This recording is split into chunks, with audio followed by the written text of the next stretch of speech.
প্রথমে এই রকম গুগল অ্যাপ্লিকেশনের পেজটি ওপেন করবেন। ওপেন করার পর সার্চ সেকশানে ক্লিক দেবেন। এরপর টাইপ করবেন psc.wb.government.in লেখার পর সার্চ দেবেন। এরপর পাবলিক সার্ভিস কমিশন WB এখানে ক্লিক দেবেন। ক্লিক দেওয়ার পর এইরকম একটি পেজ ওপেন হবে। পেজটি স্ক্রল ডাউন করতে হবে। ক্যান্ডিডেট কর্নার উপর থেকে 3 নম্বর section log in to your account starting with WBPSC এখানে ক্লিক দেবেন। পরবর্তী পেজ ওপেন হবে।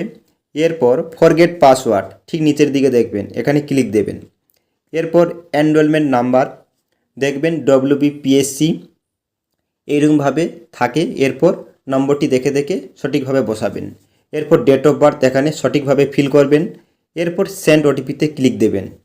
আপনার রেজিস্টার করা মোবাইল নম্বরে একটি মেসেজ গেছে, সেই মেসেজে আপনার পাসওয়ার্ড PSC কমিশন থেকে দিয়ে দেওয়া হয়েছে, সেই পাসওয়ার্ডটি এখানে ফিল করবেন।